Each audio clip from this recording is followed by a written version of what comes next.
Assalamu alaikum everyone, welcome in my YouTube channel. Myself Norin Ansari and today I will explain you नया कानून. Last हमने बोला जो chapter था उसको समझा था, उससे क्वेश्चन आंसर्स करे थे. अभी हम लोग जो नेक्स्ट चैप्टर है 10th क्लास की सेकंड चैप्टर जो है उसको हम समझेंगे और उसके क्वेश्चन आंसर्स भी करेंगे. ठीक है, सेकंड चैप्टर क्या है इसका? नया कानून. ये जो बुक है अगर आप लोग इस साल अगर आप लोग 10th क्लास में हैं तो इस साल जो बुक है वो चेंज हो गई है, तो आप लोग ध्यान रखिएगा कि नवाए उर्दू का में से ही पढ़िएगा. ठीक है, ये रही बुक का फ्रंट पेज. इसमें से अपन को करना है फर्स्ट चैप्टर है इसका भोला और सेकंड है नया कानून. इसका खुलासा हम समझ लेते हैं. इसका खुलासा ये है कि यह अफसाना मंगू कोचवान नाम के तांगा चलाने वाले की कहानी है जो पढ़ा लिखा नहीं है, दूसरे तांगे चलाने वालों के मुकाबले में ज़हीन है और अपने तांगे में बैठने वाले सवारियों की बातें सुनकर उन्हें याद कर लेता है और अड्डे पर पहुंचकर अपने दूसरे साथियों को सुनाता है. उसकी सियासी बातें सुनकर उसके साथी उसे उस्ताद मंगू कहते हैं. ठीक है, अब मंगू को अंग्रेज़ों से बड़ी नफरत थी. उसका कहना था कि अंग्रेज़ हिंदुस्तान पर तरह तरह के जुल्म ढाते और अपना सिक्का चलाते हैं. नफरत की वजह ये भी थी कि छावनी के गोरे उसे बहुत सताते थे, उसके साथ ऐसा सलूक करते थे गोया कि वो एक जलील कुत्ता है. एक रोज़ तांगे में कचहरी से 2 सवारियां बैठी. वो आपस में कुछ ऐसी बातें कर रही थीं कि हिंदुस्तान में जदीद आइन नाफिद होने वाला है. ये सुनकर मंगू की खुशी की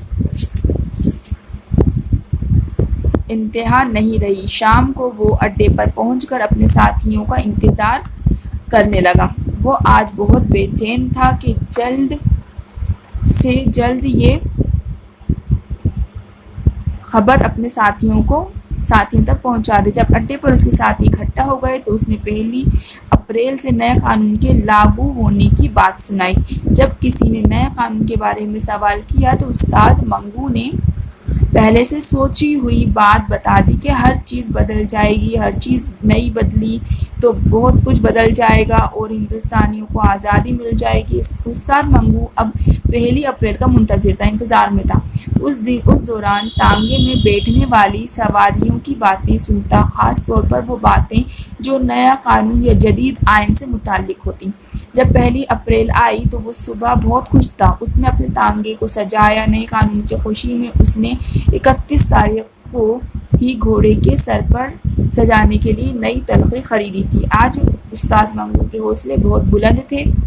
कुछ सवारियों को उनकी मंजिल तक पहुंचाने के बाद वो सड़क पर जा रहा था कि उसे एक गोरा नजर आया. ये वही गोरा था जिससे साल भर पहले मंगू का झगड़ा हो चुका था और तब गोरे ने उसे बुरा भला कहा था. आज 1 अप्रैल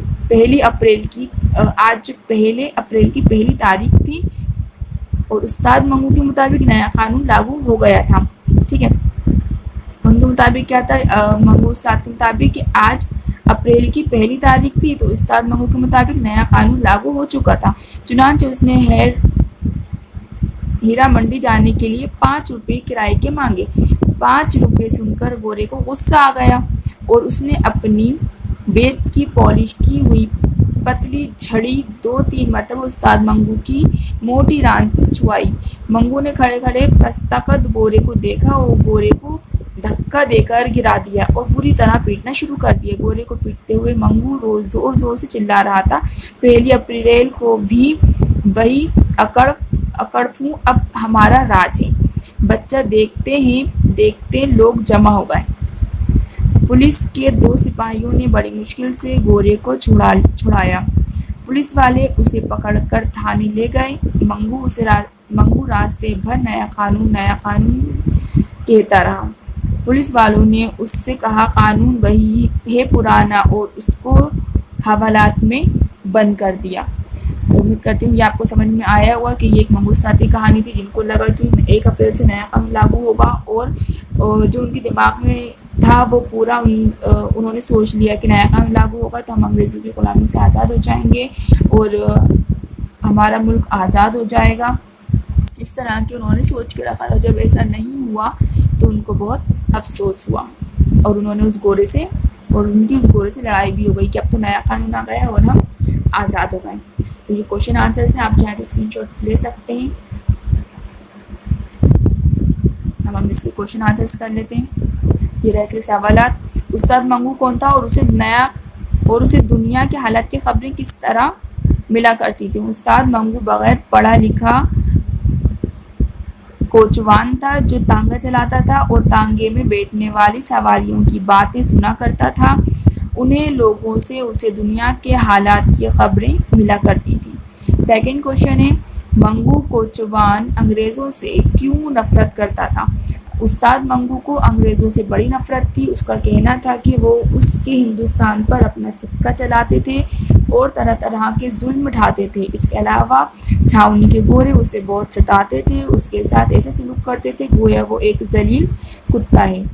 تھرڈ کوشچن ہے, نیا قانون کے آنے کی خبر سے منگو کوچوان کیوں خوش تھا؟ ایک روز منگو کے تانگے میں 2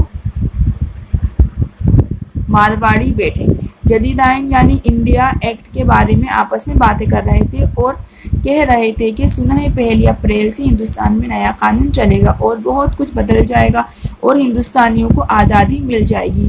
ان مارواڑیوں کی باتیں سن کر منگو بہت خوش ہوا کہ اب ہندوستان آزاد ہو جائے گا اور انگریز گورے ہندوستان پر ظلم نہیں کریں گے, ان کی حکومت ختم ہو جائے گی. اس میں صرف یہی 3 کوشچن آنسرس تھے. اس کے بعد یہ عملی کام ہے منگو کا کردار اپنے الفاظ میں بیان کیجیے. تو منگو ایک ان پڑھ کوچوان تھا جو انگریزوں سے نفرت کرتا تھا کیونکہ انہوں نے ہندوستان پر حکومت کرتے ہوئے ہندوستانیوں پر بہت ظلم کیے تھے. تو یہ اس کا پورا کردار ہے. آپ چاہو تو اسکرین شاٹ لے سکتے ہو, اور اگر آپ کو کچھ ورڈ پڑھنے میں نہیں آ رہا تو آپ مجھے کمنٹ باکس میں میسج کر کے بتا سکتے ہو کہ کون سی لائن پہ کون سا ورڈ ہے. میں ضرور اس کا آپ کو رپلائی دے دوں گی. ٹھیک ہے. اس کے بعد ہے ذیل کے الفاظ کی متضاد لکھنا ہے آپ کو. الفاظ اور اس کا متضاد: جنگ کا امن, سست چست, گمان یقین, جدید قدیم, سرور غم. پھر اس کے بعد ہے نیچے لکھے ہوئے محاوروں کو جملوں میں استعمال کیجیے. محاورہ ہوا سے باتیں کرنا مطلب تیز دوڑنا, تیز رفتار ہونا. چابک لگتے ہی گھوڑا دوڑا اور دیکھتے ہی دیکھتے ہوا سے باتیں کرنے لگا. سیکنڈ ہے خون کھولنا, غصہ آنا, غضبناک ہونا. سکندر کی الزام تراشی پر میرا خون کھولنے لگا. تھرڈ ہے جان میں جان آنا, اطمینان ہونا, تسلی ہونا. ریل کے حادثے میں خالد کے صحیح سلامت ہونے کی خبر سن کر میری جان میں جان آئی. نزلہ گرنا مطلب شامت آنا, آفت آنا. کمزوروں اور غریبوں پر ہی نزلہ گرتا ہے, بڑے لوگ ہمیشہ ٹھاٹھ سے رہتے ہیں. تو یہ ہمارا جو سیکنڈ چیپٹر تھا وہ کمپلیٹ ہو گیا ہے. ایکسپلینیشن بھی ہو گیا ہے اس کا, اور کوشچن آنسرس بھی ہو گئے ہیں. اگر آپ کو کچھ بھی ڈاؤٹ ہے تو آپ کمنٹ باکس میں میسج کر کے پوچھ سکتے ہیں. اور اگر آپ نے میرا چینل ابھی بھی سبسکرائب نہیں کیا تو پلیز گائز سبسکرائب اور ویڈیو کو لائک کرنا مت بھولیے گا. Thank you. اللہ حافظ.